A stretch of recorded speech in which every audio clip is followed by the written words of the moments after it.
Hello everyone, and welcome back to Void Dwarf Studios. I'm sure it hasn't escaped your notice that I re-uploaded the Space Marine Part 1 video, and well, some audio went missing, which one of my subscribers was kind enough to point out. Thank you very much, Jacob. I very much appreciate you pointing that out. I noticed it yesterday and I couldn't quite work out what was going on, and well, I'm genuinely not sure what happened to the audio for that one, but for some reason chunks of the video were just missing. I must have accidentally deleted something, or something got lost, or, well, doesn't matter. I re-recorded it, so that's why it's been uploaded again. But, now to the actual upload that should be coming out as normally scheduled. Part 4 of our Eldar Craftworld look. We've had a look at quite a few aspects of the Eldar. I probably could dig into more details on various bits, but I'm waiting for people to ask me, you know? I figure this content is meant to be for you guys and girls, so let me know if there's something you would like me to talk about. But in the meantime, I'm going to have a look into the Eldar Craftworlds, as I think it would be nice to let everyone know the kind of environments the Eldar live in, and, well, the kind of conditions that they have to put up with. To start off, when I say Craftworld, that is to do with the spaceships, the void-born spaceships that the Eldar Exodites, as they were known, took to the Stars End before the fall of the Eldar race. These craft worlds are huge vessels, some of them spanning continent sizes. Entire civilizations that live, breed, and die on board these ships. They are very tough. They are made of the oh so wonderfully malleable wraith bone that the Eldar are so fond of, and equipped with, well, pretty much everything an Eldar could want to live a relatively normal life. You've got your gardens, you've got your various forms of entertainment, you have plenty of food or means to grow food. They are almost self-sustaining ships. And the fun thing is, at least for the Eldar, is that if they ever need more space, they just grow more wraithbone, which they can then use to expand the size of the vessel. Although with the Eldar race dwindling as it is, that's not often the case, as it were. The main thing is, the Eldar do their best to keep them out of fighting as much as possible. Whilst these craft worlds are capable of defending themselves with, like gun turrets and all that kind of jazz, they prefer to try and avoid it as much as possible, because the Infinity Matrix on board these vessels contains the souls of their Eldar ancestors, and, well, if they die, Slaanesh gets a wonderful little buffet, and none of the Eldar particularly want that. So they do their best to avoid conflict wherever possible. Heck, they avoid warp travel wherever possible, as whilst the Eldar have a form of Gellerfield, like the Imperium, which allows them to travel through the warp without demons om-nom-nomming them, the Eldar basically light up in the warp like fireflies, and they're so easy to spot that demons will make an extra effort to try and get a hold of them. And, that makes the Eldar nervous, so if they can possibly help it, they try and avoid it as much as possible. The other place that the Eldar are going to live are known as Maiden Worlds. These are worlds that the Eldar Exodites colonized when they fled their original homeworlds, and most of them are all different and unique in their own ways. But the Eldar who managed to survive on them have made them very much their own. Heck, on a couple planets, the Eldar have even managed to tame the local dinosaurs. Yes, you heard me right, dinosaurs. And they use them as mounts. These are the kind of things that I love 40k for. Maiden Worlds also, more often than not, have various forms of webway portals that allow them to connect to the various other Maiden Worlds, or at least to Craft Worlds. Heck, Craft Worlds, some of them have webway portals, but these are rare. Very rare, in fact. As webway portals, those that still function and aren't corrupted by chaos, aka demons haven't found a way into these portals, meaning they're very dangerous unless they are well guarded, well understood, and the roads are well travelled. The Eldar have had to fight tooth and nail to keep a hold of their Maiden Worlds, because the Imperium, when they find them, they burn them to a crisp. The Eldar on the whole are very hard to find, pin down, and actually make fight in a typical battle that the Imperium can win, which is why the Eldar do their best to never allow this situation to happen. But when a Maiden World is found, it's very difficult for the Eldar to use their superior technology to counter their lack of numbers, whilst the Imperium can just overwhelm them. And much to the Eldar's despair, they found this out when fighting Tyranids, when fighting Chaos, when fighting demons.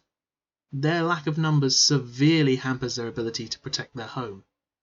And there are a number of different Eldar factions, the most famous of which I'm going to mention in this video. First up, we're going to have a look at the craft world of Altiok, also known as the Star Striders. These guys are very, very strict adherents to the Eldar pathways, even more than many of their Eldar kin. In fact, it is this strictness to the paths that actually means that Altiok produces more rangers and outcasts than any other Eldar craft world, simply because a lot of their population just cannot stand how strict these structures are. This does mean that the average Altiok citizen is far more ready to resist the urges of Slaanesh than anyone else, as well as the other various warp entities that will try and corrupt their minds, but it also means that they are very I think it's fair to say that if you are living on Altiok, fun doesn't really exist, unless it's strictly dedicated to your craft somehow. Maybe if you're an entertainer, life isn't so bad on Altiok. Who knows? But, in any case, Altiok produces more rangers and pathfinders than anyone else, and they prefer to call themselves Star Striders. In fact, one of our most famous characters from Altiok is in fact a ranger himself. I'm sure you'll remember him, Illic Nightspear.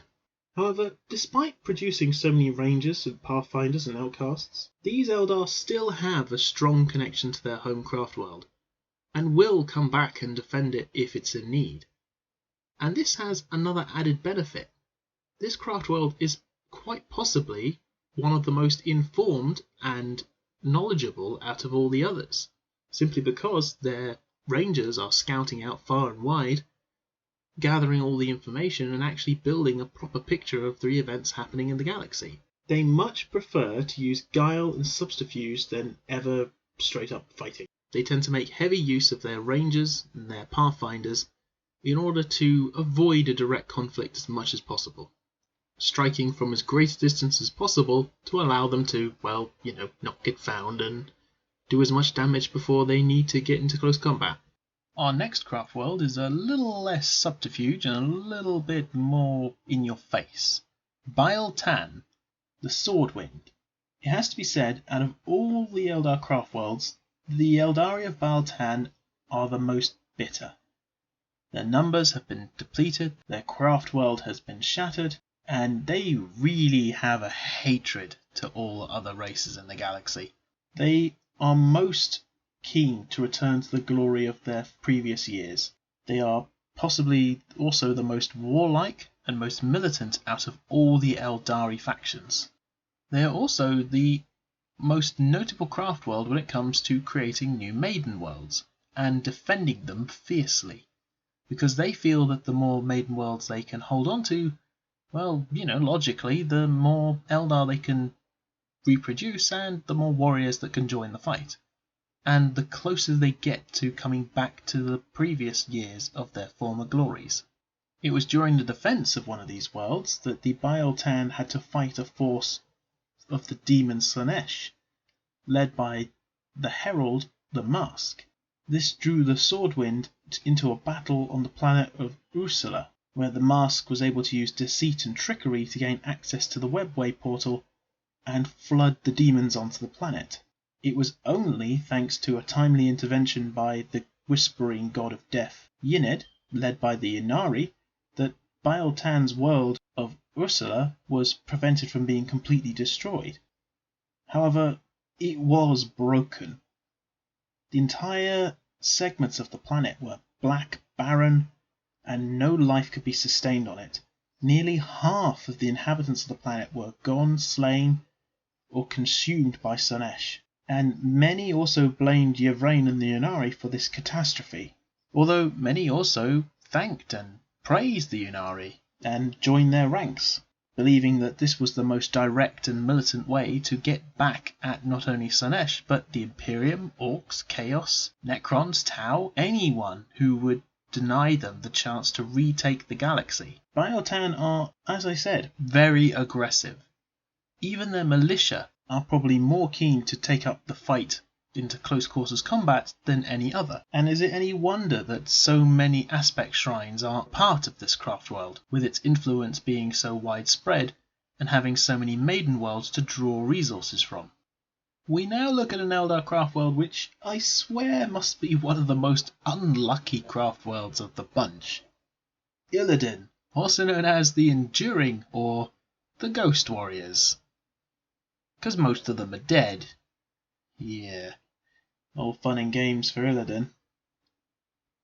Once the largest and most populous of all the craft worlds, Illidan's wraithbone spires and crystal domes echo to billions of voices of the Eldari. For thousands of years, Illidan had worked in concert with Biel-Tan, purging the eastern rim of usurpers, as their other allies covered the western arm of the galaxy, working in cohesion with one another.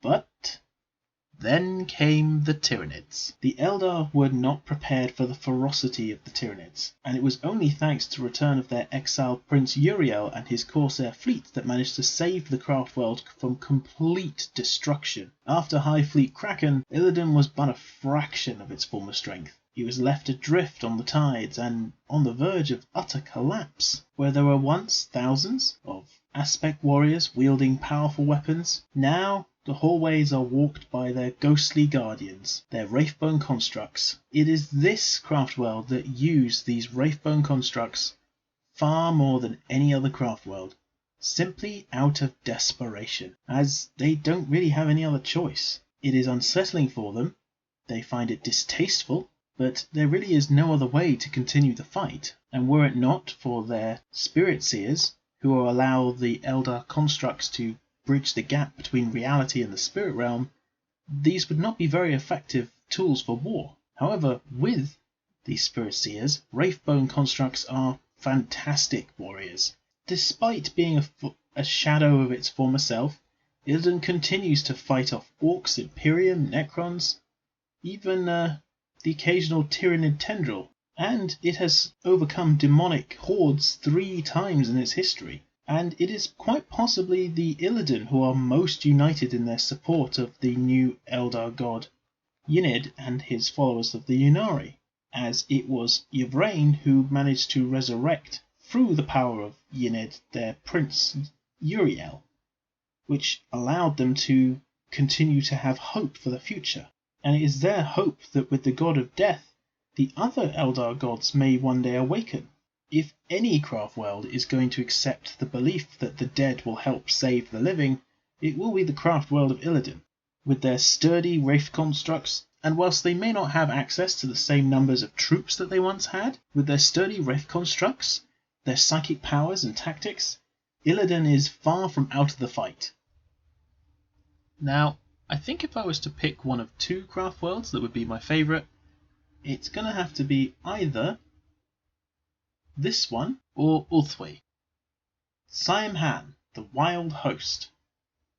These guys are, well, definitely the most aggressive out of all the Eldar, and I don't just necessarily mean warlike. They are hyper competitive, they are very, very fond of their jet bikes. They are known as the Wild Host not just because they are viewed by the other Eldar as a bit savage, a bit primal almost, but also because of their love of speed. Their jet bikes hosts are some of the largest of all the other craft worlds, and they tend to worship the god Cain fervently through their various rituals and traditions. They will paint their face with blood on the eve of combat, drink blood from each other's wrists, and ride together in family groups, each relative keeping close to each other in order to do as much damage as possible, their beautiful banners shimmering as they ride across the landscape. It is only when a wild rider takes up the aspect warrior that these family ties are put aside in devotion to their cause. Unlike most craft worlds who unite in mass and mobilize to form an army, Saim-Han are split into various kindreds and warbands, who will all go across the galaxy to aid the other craft worlds where they see fit, though they will return to their craft world if it is in some form of danger. Each clan is beholden only to its chieftain, and if a disagreement arises, they will tend to settle it via ritual combat. This savagery has earned them with a reputation for not only fierceness, but also for wild rage and abandon. They will hit you really fast on their jet bikes, storm over you, and happily deliver the killing blow with their blades. However, the Siamhan are not mindless berserkers. They really just go wherever they feel they're most needed. They will aid the Exodite worlds and Maiden worlds wherever they can. They will travel across the Webway and across the galaxy, helping those in need, although they don't care so much about the other races. This is Eldar, really. If they find orcs, then they have a tendency to not wipe them out. They will cull them to a point that there are only a couple left, and then stay there to use them as training for future Wind Riders. Although, if they see a Necron, then they will decimate it and any other Necron they get sighting of. They have a particular hatred and loathing for the Necrons. They are one of the oldest craft worlds, and apparently were one of the first to abandon their homeworlds before the fall. Their bravery is legendary, and they place honor highly above everything else. So if you're fighting a craft world from Siamhan, you better make sure that you've got your helmet on, because these guys will hit you really fast, and you will barely have time to blink before they're on you. Our last craft world is my second favourite, and it's mostly because it's Eldar in black, with lots of psychic powers, and they've suffered... It's hard to say who suffered worse, Illidan or Wolfway. But let me get into that here. Although their nickname in the Eldar Codex doesn't really give them much hope. Known as the Damned. Once one of the most populous of all the craft worlds to have escaped the fall, Wolfway has been fighting a never-ending war against the Eye of Terror. Their seer counts are leading them. Wolfway have been the bulwark between the survival of their race and utter destruction. It is home to many of the most powerful Eldar psykers in existence. For 10,000 years, Wolfway cast themselves as sentinels, keeping an endless vigil over the Eye of Terror. Of all craft worlds, Wolfway has remained closest to the warp rifts, its people living in the constant shadow of the dark gods. And it is this inescapable need to wage war against chaos that leaves Wolfway in a perilous position. It's possibly because of their closeness to the Eye of Terror that the craft world Wolfway have more Eldar psykers than any other craft world. Known as the Black Guardians, these fearless soldiers are guided by their warlocks, seers, and are used to hold back the tides of chaos. Many of the craft worlds consider the Wolfway craft world cursed, as they are so close to the Eye of Terror, often nicknaming them the Damned. The Wolfway Council, more than any other Eldar craft world, seek to alter the course of history. The Farseers of Wolfway know full well that stopping the single fall of a stone can potentially prevent an avalanche, and it is this way that the Wolfway craft world have done their best to manipulate events so that they always end in their favour. And it is possibly this craft world that understands the threat of chaos better than anyone else. And they are also most interested in the other races, particularly the Imperium, who walk perilously close to the similar pathways that the Eldar have trod. Although the craft world Wolfway would never let this happen willingly, they are divided on how best to achieve this goal. Some wanting to wipe out humanity, and some wanting to steer them back to a more wholesome path. However, since the expansion of the warp rifts, and now the Chaos Maledictum spreading across the cosmos, the Seer Council in their craft world travels across the galaxy, preventing as many disasters as they can. The exiles of this craft world, led by Eldrad Uthuan, who was cast out following the events of the Bialtan Sundering, he has been instrumental in the rising of the Yunari faction. The High Farseer and his loyal supporters continue to turn up unlooked for, following his example and his unmatched gifts of precognition. Many from the craft world have also joined the Yunari, seeing that in the Ynnari the fates of the future are most likely to turn in their favour. If you are using a Craftworld Wolfway army and you want it to be fluffy friendly, then you will want lots and lots of warlocks, and plenty of psychers in all shapes and sizes. Wolfway is kind of a jack of all trades. They are skilled at fighting chaos most of all, but they can take on pretty much everything. And it's possibly this Craftworld that's most willing to assist humanity than any other. Although, only if it benefits them. I hope you've enjoyed this little dive into the Eldar Craftworlds. If you're interested in more lore on the Eldar, then please put a comment down below and ask a particular topic. As for now, I'm going to call this series over. Please like and subscribe. Let me know if there's anything you'd particularly like to see, or any new types of content you want me to have a look into. And I hope you all have a very good day wherever you are. Take care, everyone.